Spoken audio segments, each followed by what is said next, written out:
अस्सलाम वालेकुम व्यूअर्स, मैं हूं मलिक अली और आप देख रहे हैं मेरे YouTube channel Malik Ali Hasan. Viewers, आप भी सोचेंगे कि ये किस सस्ते यूट्यूबर के हत्थे चढ़ गए, तो मेरे जान के टोटे ये पाकिस्तान है जहां सब चलता है।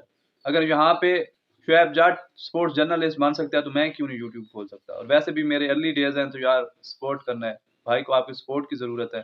और मेरा ये मानना है कि जब तक आप स्ट्रगल नहीं करते आप कामयाब नहीं हो सकते।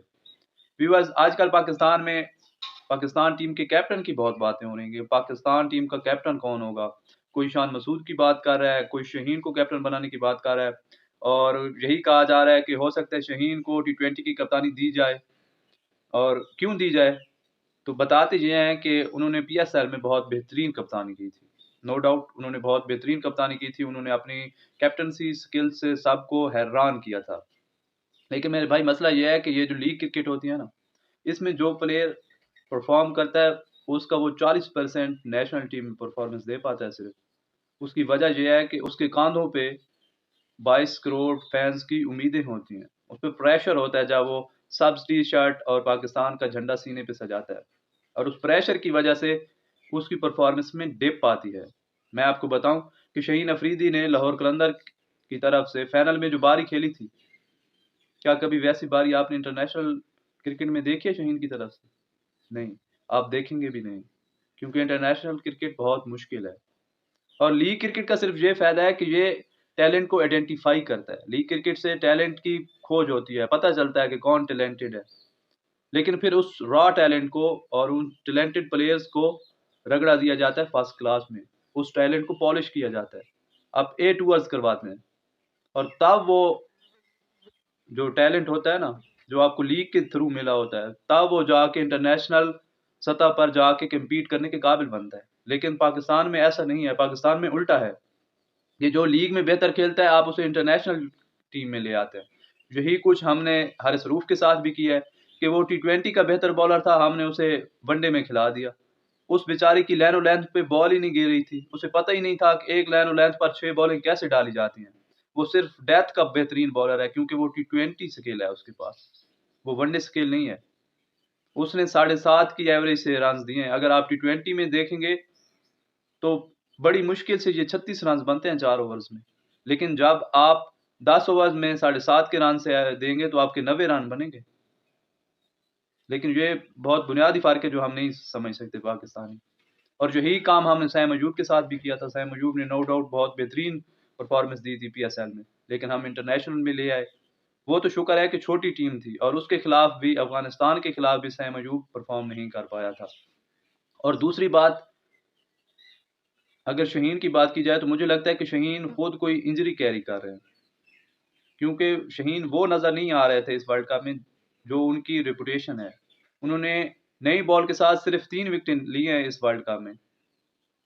ठीक है, उन्होंने ऑस्ट्रेलिया के खिलाफ 5 आउट किए थे, लेकिन उस 5 आउट करने का क्या फायदा जब अगली टीम पहले ही 350 रन कर चुकी है।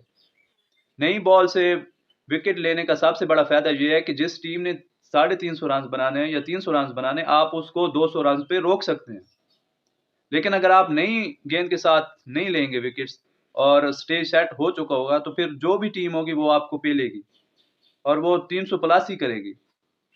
तो उन्होंने 5 पर तो लिया लेकिन उसका कोई फायदा नहीं था। और दूसरी बात, वो कोई इंजरी कैरी कर रहे हैं लेकिन वो बता नहीं रहे। वैसे भी पाकिस्तान की ये बहुत ही टिमिड सोच है कि सबको पता था कि जब नसीम नहीं है तो ऐसे में हम किसी भी तरह से शहीन का लॉस अफोर्ड नहीं कर सकते थे वर्ल्ड कप में। तो हो सकता है कि उन्हें कोई इंजरी हो तो उन्होंने वो कैरी की हो, और इसीलिए आप देख रहे हैं कि उसकी स्पीड में भी मैसिव डिप आया है। शहीन की मैं बात कर रहा हूँ, और उससे वो परफॉर्मेंस नहीं दी गई जो वो दे सकते थे, जिसका वो कैलिबर था उनमें। अब आगे पाकिस्तान के बहुत से टी20 भी आ रहे हैं। आपने ऑस्ट्रेलिया की सीरीज भी शहीन को लाजमी खिलवानी है, क्योंकि आप अपना बेहतरीन बॉलर ऑस्ट्रेलिया के खिलाफ कभी भी ड्रॉप करने का सोच ही नहीं सकते, चाहे वो इंजर्ड है या जो भी है। आप उसे तीन तीन टेस्ट भी खिलवाएंगे। आगे दुबई की इंटरनेशनल लीग आ रही है, तो उसने वो लीग भी खेलनी, और खेलनी भी चाहिए, पैसे भी बनाने चाहिए। और आगे आप उनको अगर लगातार इतने मैचेस खिलवाएंगे तो इसका मतलब है कि 40 से 45 मैच बनते हैं ये इंटरनेशनल। तो क्या आप लगातार उसको ये इतने मैचेस खिलवा सकेंगे? और क्या वो वर्क लोड मैनेजमेंट की जो बात की जाती है, क्या उसका इफेक्ट नहीं पड़ेगा हमारे सबसे बेहतरीन बॉलर पे? तो आप ये कैसे सोच सकते हैं कि आप उसको टी20 का कप्तान बनाएंगे? और वैसे भी ये भी सब पाकिस्तानी फैंस को पता है कि जब भी शाहीन को कुट पड़ती है तो फिर शाहीन वापसी नहीं कर पाते गेम में, फाइट बैक शाहीन नहीं कर पाते। उनको बस अटैक करना मुश्किल है। अगर आपने शाहीन पर अटैक कर लिया तो आप उस पर हावी हो जाते हैं, फिर उसको गुस्सा आता है और वो एक ही जगह पे बार बार बॉल फेंकता रहता है और कुट पड़ती है उसे। तो जब कोई अहम मैच होगा और एज ए कैप्टन आपको खुद भी कुट पड़ी हुई हो तो फिर आप कैसे प्रेशर हैंडल करेंगे? ये बहुत बड़ा सवाल है। और मेरी नज़र में मैं तो ये समझता हूँ कि शाहीन अफरीदी को कभी भी T20 का कैप्टन नहीं होना चाहिए। वैसे भी फास्ट बॉलर को कैप्टन नहीं होना चाहिए। फास्ट बॉलर की प्रॉपर वर्कलोड मैनेजमेंट करनी चाहिए और उसे रेस्ट भी देना चाहिए।